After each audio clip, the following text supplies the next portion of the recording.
Oh wait, hold on. Are we? Yeah, we're recording now. All right. Yo, this is Jesse. I'm here with boxing's own Kermit Cintron. Shout out to Norbs. This is Norbs at All Boxing. He's with the family right now, so he's letting me conduct this interview.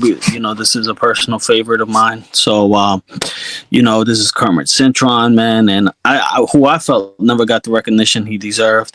I felt like he got stolen of a couple opportunities. We'll get into that, if you don't mind, and a lot of people don't know the accolades he has. You know, he has a draw with Sergio Martinez. He was the first person, if correct me if I'm wrong, to beat Alfredo Angulo Espejo, when he was on his come up. So definitely some big moments in his career. So what up, Kermit? What's going on? What's up, man? How's it going? Good. Did you like that little introduction? Yeah, absolutely, man. Appreciate it. Thank you, man. Thank you for having me on. It's been a while since I've been in. All right. Yeah. All right, so let's kind of get to the beginning, right? You were born in Puerto Rico, but you were raised in Pennsylvania, in Reading, Pennsylvania. Am I correct? In the Philly area, outside of Philly area, yeah. I started my career in Reading. Okay, but you were born in Puerto Rico originally, right? That's correct. Yep. How old were you when you came out here? I was 8 years old when I moved to the United States. Okay. So basically, I was raised here in the United States. So. Yeah, but that's still some time in Puerto Rico. That's still a childhood in Puerto Rico. Why do you? And then I think the funny part is I think Miguel Cotto was born here and raised out there. If I'm not wrong, That's correct. Why do you think like you never got that fan base of like the Cotto and the Trinidad, or maybe even like Carlos Cantana? Like, do you think it was because you were East Coast, you were more East Coast Rican, or? I think it's more the fact that I was living here in the United States. I think it would be different if I was living in Puerto Rico. Definitely, I would have had a bigger crowd, bigger fan base out of Puerto Rico.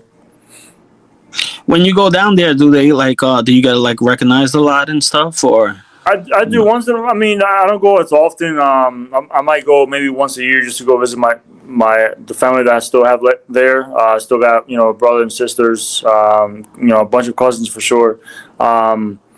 But I do get recognized. I kind of just act like that's not me, but I'm just messing with them. But yeah, I do get recognized.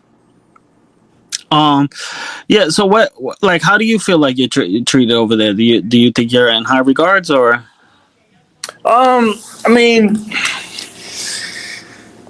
it's so. I mean, again, I think it would have helped me more if I lived there. Yeah, I do get a nice fan base out of Puerto Rico. I get recognized.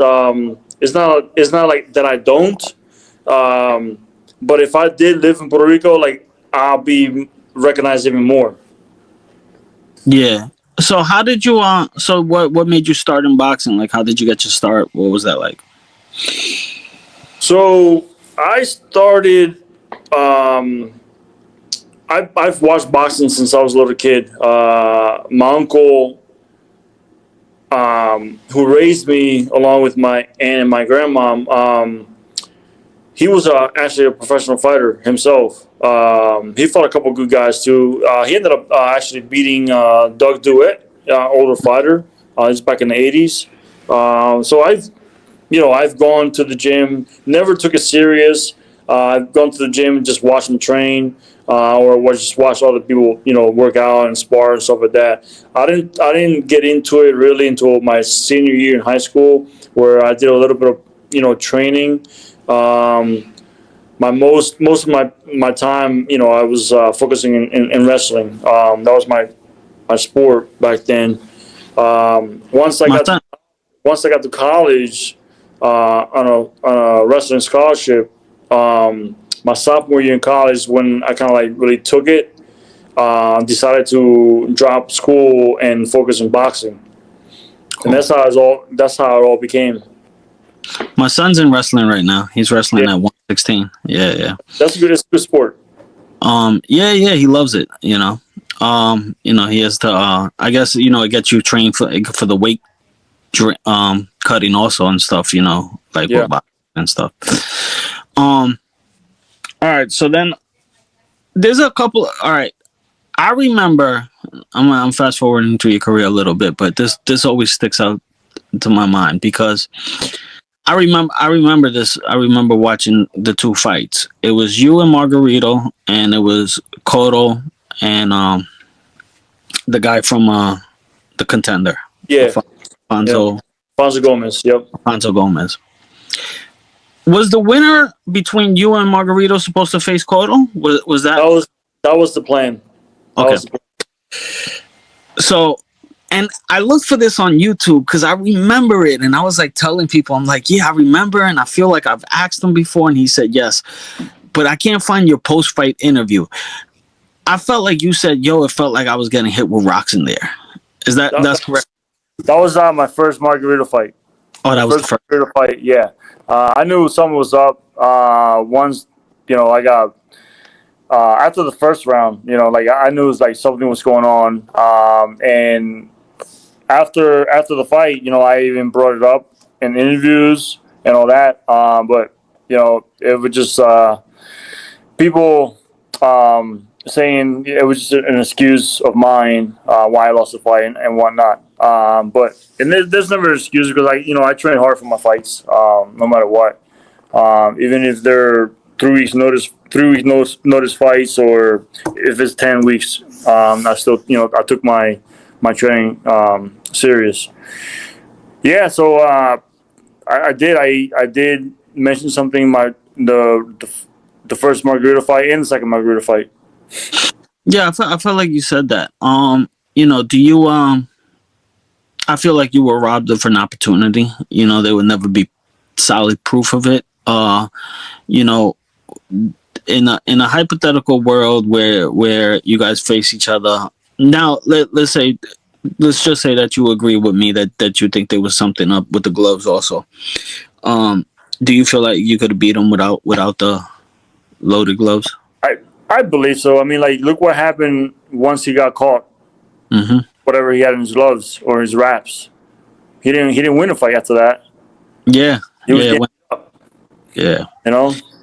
So it answered my questions because I did question it and both times, it happened to me, it happened to Cotto, and eventually until he got caught.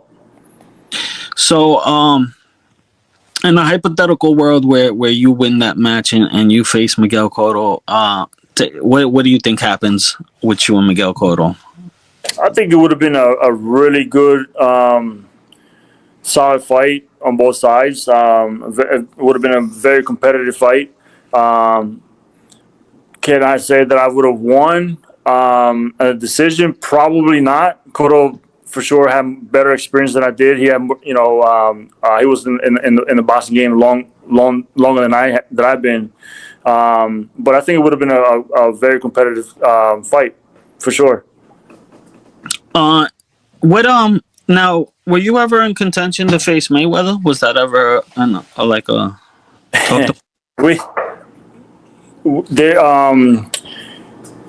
There was a time where there was talks after the what fight was it that I had beaten? Pedro Angulo. After I had beat Angulo, there were talks, and that possibility of a fight with Mayweather, and I believe that it was going to happen till that earthquake happened in Haiti. I think it was Haiti, where who was it? It was Shane Mosley fighting Andre Berto. Yeah. Battle that fight. So that's how I believe that's how Shane Mosley ended up getting the fight with Mayweather. That's interesting. Okay. So, did you see any chinks in Mayweather's armor? Do you think like were you ever studying him? You know, he recently got I think one publication that named him the greatest recently. You know, where do you kind of agree with that? Where do you rate Mayweather? Um, I mean, my problem is always going to be I felt like he lost the first Castillo fight, and then Yeah, I feel like his career was kind of made on a genius marketing, but on that perfect record, you know, without the O. But I feel like if that Castillo decision goes another way, and Mayweather can't, he doesn't market himself the way he markets himself because he marketed himself as the unbeatable, you know, Floyd Mayweather. Where do you rank him and do you agree with it? Did you see any chinks in his armor and stuff? um, honestly, Mayweather, he's listen. There's no excuses. Mayweather's who Mayweather is. I mean, like for him to be as good as he is, he better be as good as he is. I mean, he was born boxing. You know, his uncle's fault, his father's fault. So he was in the game already, even in his mom's womb. You know, so there's no Yeah, excuse for Mayweather to be as good as he is. I mean, Mayweather's a good fighter. Um, you know, he was 50-0 for a reason. Yeah, the Castillo fight, there was a really, you know, it was a controversial decision there and whatnot. But what fight? Every fight out there, there's a decision that's going to happen like that. I thought that Mayweather won. It was closer than most of his fights, but I believe he won the fight. And Mayweather's a hell of a fighter. I mean, I definitely put him in the top five as one of the greatest. wow. Okay. Um, yeah, I mean, I agree. His defense was incredible. That's always like something that sticks out to me though. Now, you know, like there was a so I went back and I watched you and Sergio Martinez the knockdown again. Um, the knockdown that wasn't a knockdown, and the fight got restarted again. And you know, the ref made a good point. He said whether it was a headbutt or not, he got up before the 10 count. So Hmm. I had to restart the fight. And the announcers were like, okay, yeah, that worked. And you fought a draw, you know. Recently, there was the Javante Davis taking the knee, and people were like, oh, that should have been a knockdown. Where do you think, what did you think about the Javante Davis fight and the whole knee and the Lamont Roach? Did you see the fight? You So know, did you? it's been a long time since I've watched fight. I actually is Okay. just last weekend. Michaela fought. Yeah, Uh, yeah. Sandy yeah, Ryan. Sandy Sandy Ryan. Ryan. Yeah, that's. I just happened. It was, you know, I was just flipping through the channels and I saw that she was fighting, and you know, I like Michaela. I like her style of fighting, so decided to watch it. But before that, I mean, it's been a couple of years since I watched a fight. Um, the last time, actually, before that, the last fight that I watched actually was Devontae Davis versus Santa Cruz, I believe it was, and that Okay. was like my last fight that I watched. But I've read about it. I read about the Devontae Davis and Mon Roach fight. Should have been a knockdown. He took a knee as you know as the fight was going on.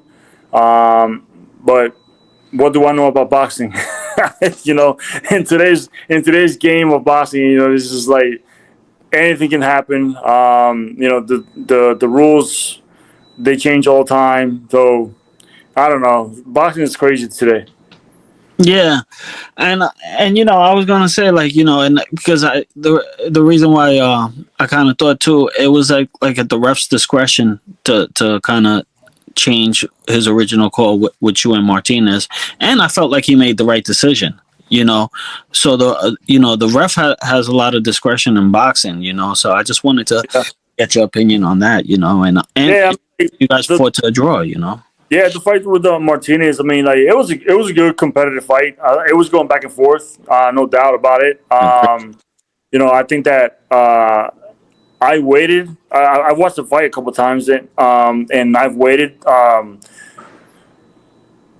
more than just going and putting the punches together. I should have been a little more aggressive, cut the ring off a little bit more. But Martinez, he's a slick southpaw fighter. And yeah, at that moment of the fight, as I was stepping in, yeah, I felt like it was a headbutt. Yeah, I admitted to it that it was a definitely a clean punch as I'm like going against his left. And it wasn't that I was hurt. It was more the fact that when I got hit, the weirdest thing happened was my ears, like, it just felt like they were clogged. They got clogged, like I couldn't hear anything. And then all of a sudden, like, it released the air, whatever it was. It was like a very high note whistle, like the whistle for the dogs, they call them, the real high, that high note. That's what I felt like. So that's why I kept stepping back, a couple steps back, and then took a knee, just to get that under control, because I wasn't sure at first, but I was at the same time I was arguing with the ref that it was a headbutt. Yeah. At that time, anyways. But I stood up. I stood in the count on time. And when the ref waived the fight, I was confused too, because I had beaten the count and I wasn't hurt. And on top of that, I was arguing with the ref, so it's not like I was like out of it. So then he told me that the round was over, and that's when the craziness started happening and whatever. But he called it right. The round was over. I was up in time, and yeah, they should have let the fight continue. Without that knockdown, I would have won the fight in a split decision probably. Yeah. Were you the underdog when you went against Angulo? I was, yes. I'm always the underdog. I was always the underdog. That must that felt that way anyways.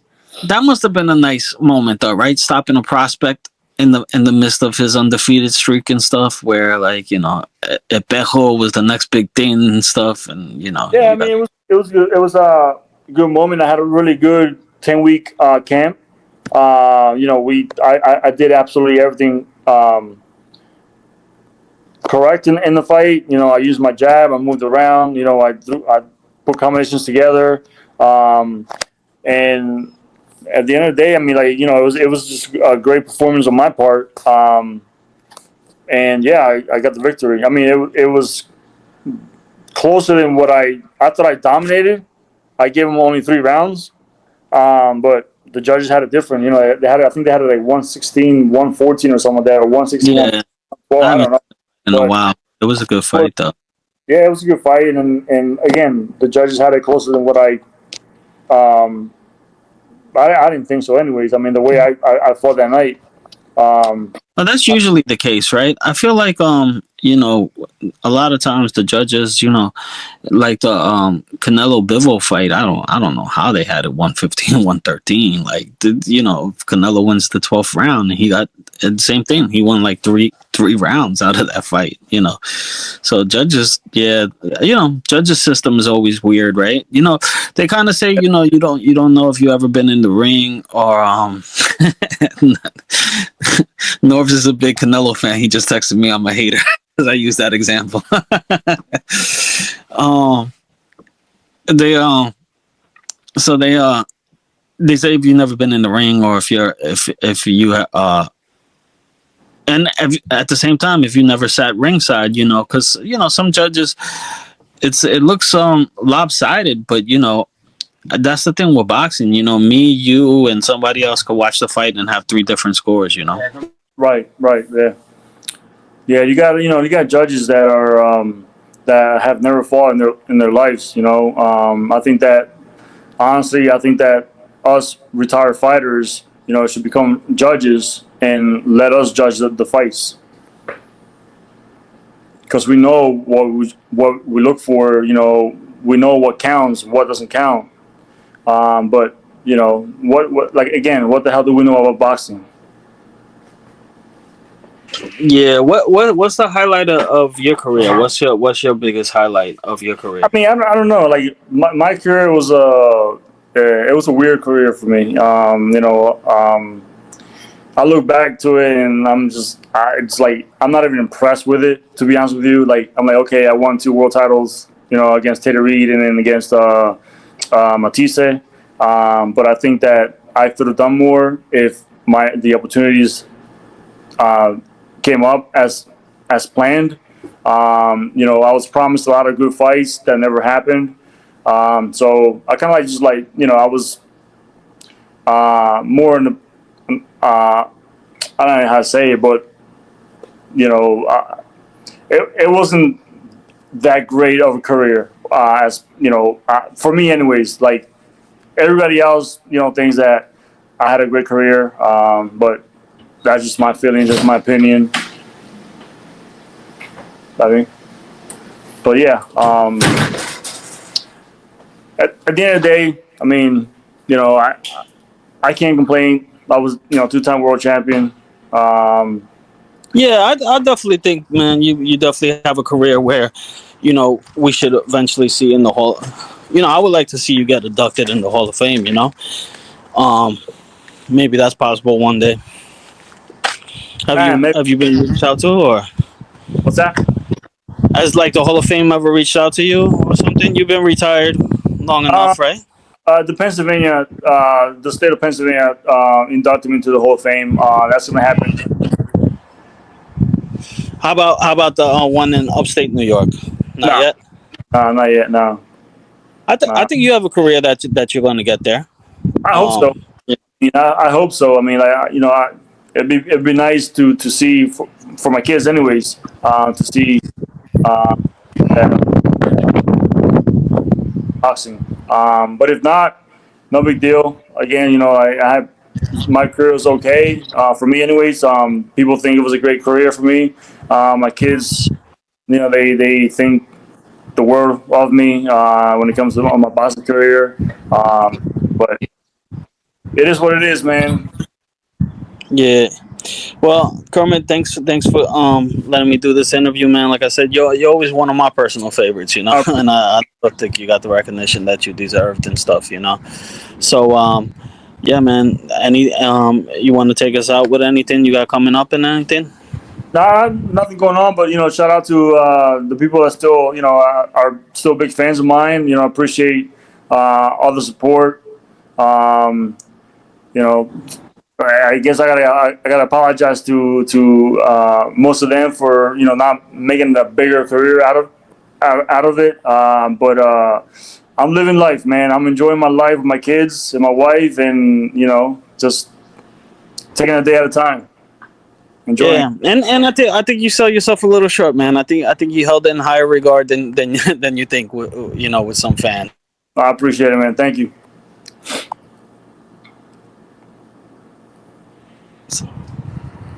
All right, man. Thanks, man. Appreciate it. Thanks a lot, Kermit. You got it. Thank you.